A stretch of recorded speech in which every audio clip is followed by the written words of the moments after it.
지금 현재 미국 의회에서 내년도 국방 수권 법안을 검토 중이죠. 어떻게 될지 좀 지켜봐야 될 것 같고요. 지금 미국이 한국에만 방위비 분담금 인상을 요구하는 게 아니라 일본에도 인상을 요구하고 있습니다. 자, 그러다 보니까 이 같은 미국의 과도한 요구가 한국과 일본이 자체적으로 군사력을 강화하는 이런 쪽으로 모색하는 그런 계기를 만들 수 있다. 뭐 이런 여론이 미국에서도 형성되고 있다고 하는데요. 자, 이와 관련해서 국내에서는 이참에 뭐 전술핵 재배치 아니면 나토식 핵 공유 이런 거를 추진해야 되는 게 아니냐. 우리가 미국만 믿고 있을 수가 없으니까 이런 방위비 분담금 협상 과정에서 드러나는 이런 여러 가지 문제들을 봐도 뭐 이런 얘기들이 나오고 있는데 일리가 있다고 생각을 하십니까? 예, 최근에 일본의 미국의 저명한 안보 전문가를 만났더니 한국과 일본이 조금 가까워질 수 있는 중요한 모멘텀이 생겼다 그래요. 그게 뭐냐 물으니까 트럼프가 한국에 대해서 5배 요구하고 일본에 대해서 4배 방위 분담 요구하는데 같이 이제 대응하면 어떻겠느냐, 같은 아이디어로 같은 논리로 그걸 같이 공동 대응 팀을 만들면 TF를 만들면은 한일이 좀 가까워질 수 있다, 안보적으로 더 가까워질 수 있다 이런 재미난 아이디어를 냈습니다. 지금 이제 그 핵 공유 문제 또 이런 문제에 대해서 이제 말씀하셨는데 저는 충분히 가치가 있다고 생각합니다. 놀랍게도 2018년도, 2019년도 국방 백서에 보면은 핵 우산이라는 용어가 사라졌습니다. SCM에서 한미 국방장관이 만나서 내는 공동성명서에 핵 우산이라는 용어를 없앴어요. 물론 확장 억제 속에 담겨 있다 그러지만 핵 우산이라는 문제가 없어졌는데 그런데 북한은 실질적으로 지금 핵 능력을 강화하고 있고 우리 국방부도 부인하지 않았어요. 국정감사를 하는데 북한이 계속 핵 활동을 한다는 겁니다. 핵 활동, 핵무기를 핵 탄두를 만들고 이것을 군사적으로 실제 사용하려면 이걸 투발 수단 딜리버리 시스템인데 미사일도 계속 개발하고 있거든요. 요격 해피 이스칸데라 미사일까지 개발해서 하고 있기 때문에 전체적으로 핵 능력이 무진장 강화되고 있는 핵 강대국으로 가고 있는데 우리가 핵을 그럼 여기에 대해서 어떻게 대응해야 될 것인가를 할 때 저는 미국으로부터 좀 더 핵 우산을 강화해야 된다. 그런데 사실 핵 우산에 대한 신뢰가 약하니까 또 자체 핵 개발하는 주장도 있고 전술핵을 반입해야 되는 주장도 있고 핵을 유럽식으로 좀 더 우리가 그 핵 사용 결정을 할 때 좀 더 관여할 수 있는 그런 시스템을 만드는 주장도 있기 때문에 핵 공유라는 것은 이거 사실 북한 핵이 폐기되면은 그런 이야기 안 나와요. 현실적으로 북핵 폐기를 계속 주장하고 있지만 북한 핵 강대국을 길로 가기 때문에 여기에 대해서 우리 안전을 담보받기 위해서는 핵 우산을 강화해야 되고 핵 우산을 강화한 수단으로서 핵 공유 문제 이런 문제에 대해서 관심을 가질 수밖에 없다 이렇게 생각을 합니다. 취지 말씀은 일부 이해할 수 있는 부분이 있습니다만 냉정하게 봐야 될 부분들이 많이 있습니다. 뭐 예를 들면 나토 같은 경우에 핵 공유 협정을 체결할 때는 그때 이제 NPT 체제가 발효되기 전이었기 때문에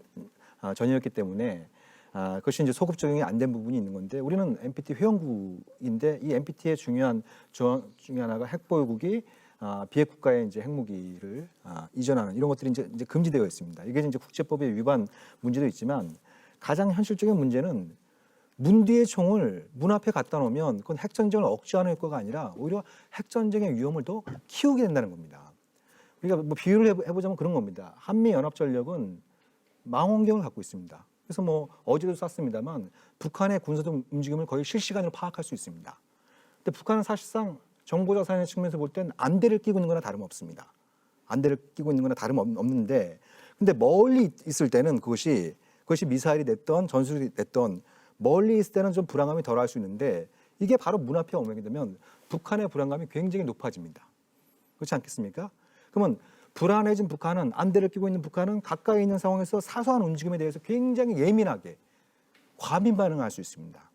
그것이 바로 우발적 핵전쟁의 위험이라는 것이죠. 그래서 그런 걸 하지 말자고 냉전 시대 때 여러 가지 부분들이 발전되어 온 그런 부분들도 우리가 같이 봐야 되는 것이지 핵에는 핵. 이게 전형적인 북한의 논리 아닙니까? 미국의 핵협에 맞을 것, 자기들의 자유적 핵밖에 없다. 그런 걸 가지고 지금까지 왔던 부분들에 대해서 우리가 북한하고 마찬가지 논리를 가지고 이걸 뭐 전술핵을 재배치하든지 뭐 독자적인 핵무장을 하든지 이런 부분들은 자유적 조치가 아니라 자해적 조치로 갈 수밖에 없다. 이런 관점을 좀 갖는 게 중요하다고 생각합니다. 그 부분에서 또 이견이 있는데요. 북한이 뭐 이렇게 뭐 한국에 전술핵이 있다고 하면은 그것에 대해서 과민 반응을 해서 뭐 핵전쟁의 위협이 높아진다. 과거 뭐 그 미국이나 소련 사이에 그러한 그 우발적 충돌 가능성에 적용하는 건 맞다고 생각해요. 그리고 뭐 그 가능성을 저도 전혀 배제하진 않습니다. 그렇지만 그렇다고 해서 북한의 핵위협 자체를 우리가 억제하는 방안에 있어서 북한의 그러한 우려를 위해서 우리가 억제력을 일부러 약화시킬 필요는 없다고 생각해요. 억제력은 많이 강화되지 않았습니까 지금? 지금 핵 억제력과 관련해서 뭐가 강화됐는지 예를 예를 들면 몇 년 사이에 몇 년 사이에 한국의 미사일 보유량이 엄청나게 늘죠. 우리의 재래식 미사일로 북한의 핵전력 억제하기 그거는 어렵고요. 한국군의 어떤 제 말을 들어보십시오. 미사일 재래식 핵은요 탄력을 핵으로 억제되고 그렇기 때문에 우리 백 의원님께서 말씀하신 미국의 해구산 확장 억제가 그 담보력을 제공해야 되는데 지금 한국은 어떻게 미국의 말만 담보되어 있는 거예요. 그렇기 때문에 이러한 해구산 확장 억제의 신뢰도 문제가 끊임없이 전문가들 사이에 제기되는 것이고 그것을 어떻게 우리가 보강할 것인가 논의해서 이제 전술핵 배치나 핵공유 이야기가 나오는데 저는 개인적으로는 전술핵 재배치는 반대합니다. 왜냐하면은 이 전술핵이 들어올 때 우리 남남 갈등이 더 커질 것 같아요. 그렇기 때문에 불필요한 국내 정치적 소모가 더 클 거라고 생각하고요. 제가 생각하는 핵공유는 뭐 나토식에서 한국형으로 약간 바꾼 건데 북한이 군사적 긴장을 고조시키면 그럼 우리가 대북헌이 지금 4로 되어 있는데 3으로 격상되고 2로 격상될 거예요. 그럼 3이나 2단계에서 미국의 전술핵이 전개되는 거죠. 그러면서 북한에게 확실한 핵 억제력을 보여주는 거예요. 그리고 그것을 갖다가 이 억제력은 또 심리적인 측면이 있으니까 미국이 혼자 다 관리하면 우리는 전혀 이것에 대해서 영향을 못 미치는 게 아니냐 하면은 우리의 F-15나 F-35 같은 경우에는 일부 이렇게 조금 조정을 하면은 핵담재 능력이 있습니다. 그런 걸 통해서 북한에게 위협을 주자는 게 아니라 정치적 메시지를 주는 거죠. 너희들의 핵공갈은 통하지 않는다. 그렇기 때문에 핵공유는 필요하다고 생각하고 그러한 핵공유를 만약에 제가 아까 이야기한 것처럼 방위비 분담금의 증액이 얼마 안 되면 그거를 미국에게 얘기해도 쉽게 이렇게 들어주지 않을 거예요. 하지만 트럼프 스타일을 역으로 활용하자는 거죠. 정상적인 미국 대통령이라면 이걸 잘 안 해줄 거예요. 근데 트럼프 대통령은 자신의 성과의 우선순위가 비확산 체제에 있는 게 아니라 방위비 분담금에 있는 거예요. 그래서 어차피 우리가 어느 정도 증액이 불가피하다면 그런 걸 하나 옵션으로 넣어서 트럼프를 설득하면 우리 안보도 튼튼하고 한미동맹도 강화하는 방안이 아닐까. 그래서 저는 핵공유를 갖다가 우리도 한번 검토할 때가 됐다고 생각합니다. 핵 보유 승인을 해줄 거라고요? 핵 보유를 우리가 쓰는 건 아니지만은요. 핵 공유가 이제 그러니까 현 단계 평시에는 미국의 전술핵이 전개되는 게 아니에요. 그런데 북한의 가시적인 위협이 이렇게 증강되면은 대북헌이 격상되잖아요. 그때는 보다 가시적인 미국의 해구산이 보장되는 거죠. 우선 제가 그- 정말 우선 요 말씀만 제가 딱 드리겠습니다. 우리가 정말 북핵 문제 관련해서 예방을 해야 될 건 뭐냐면 북한도 전술핵에 손대는 겁니다. 그렇지 않습니까? 지금은 전략 로켓군에 소속되어 있는 상황이고 그것이 정확히 어떻게 무기화 되는지 모르지만 예를 들면 말이죠. 이런 식의 어떤 군비 경제, 여기에 이제 그 한반도 차원에서 핵 군비 경쟁이 본격화되면 북한도 마찬가지 생각을 갖게 될 거라는 겁니다. 그것은 가성비로 따지면 북한으로선 핵물질 더 많이 만들어서 그렇죠. 이른바 그 단거리 4종 세트로 불리는데 여기 일부에 전술핵을 장착하면 그러면 우리가 뭐 핵공유가 됐던 미국의 전술핵 재배치가 됐던 그 방식을 통해서 우리 안보가 튼튼해지는 것이 아니라 극심한 안보 불안을 초래할 수 있다는 겁니다. 거기에 그러니까 지금 논리적 모순이 있는 게요. 지금 북한의 입장을 생각하고 계신 거예요. 아니죠. 예? 아니 기본적으로 지피지기란 말을 하지 않습니까? 우리의 안전, 우리의 이익을 위해서 우리의 안전. 그들이 어떤 생각을 해왔고 지금까지 무슨 일을 해왔는지 이걸 보전하는 취지죠. 우리의 어떻게 확장 북한의 억제 입장을 실내력이 낮으면 북한의 핵으로부터 위협을 받을 수가 있기 때문에 그 실내력을 높이자는 미국의 거고요. 그것에 미국의 따라서 세계 전략에서 북한이 확장 핵 억제가 흔들린 적이 있습니까? 한번 사례를 한번 얘기해 주십시오. 확장 억제가 제대로 작동된다는 보장도 없는 아니 거예요. 지금까지 억제가 되지 않았습니까? 1945년 이래로 지금까지 핵 전쟁이 계속 억제가 되어오지 않았습니까? 그 상황이 문제- 발생하면 그 안 문제 되는 관련해가지고요. 거죠. 그 아무튼 거의 지금 제가 좀 얘기할 차례가 된 것 같아요. 예. 네, 맞습니다. 예. 네. 그 해구사는 살아 있고 확장 억제 전략도 확고합니다. 그런데 지금 자꾸 저는 이거를 강조할 필요가 없다라는 생각입니다.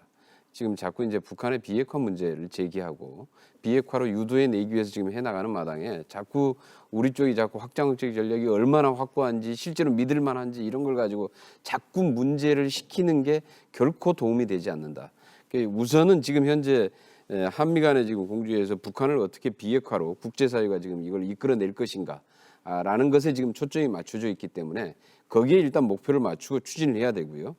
그래서 일단 우리가 핵을 보유하는 것도 타당하지도 않고 그것은 북한의 비핵화를 유도해내는데 결코 도움도 되지 않고 지금 당장에 그렇다는 겁니다. 우선 도움이 안 되고요. 그다음에 우리가 핵 보유 국가로 승인을 아마 그 미국이나 국제사회가 해줄 리도 거의 없다. 이거는 자꾸 불필요한 문제를 가지고 뭐 문제를 일으키면은 우리가 뭐 저 북한처럼 그 제재를 감당할 능력이 있으면은 뭐 핵 보유 우리도 뭐 핵 공유가 핵 보유하고는 다른 거예요. 그러니까 이제 아무튼 좀 그런 우리가 문제들에 대해서는 우리가 좀 주의해야 될 부분들이 있다는 거고요. 그다음에 자꾸 지금 얘기했던 자꾸 억제 전략이 어느 정도 믿을 만한지 자꾸 이걸 가지고 부각시키는 것도 옳지 않다.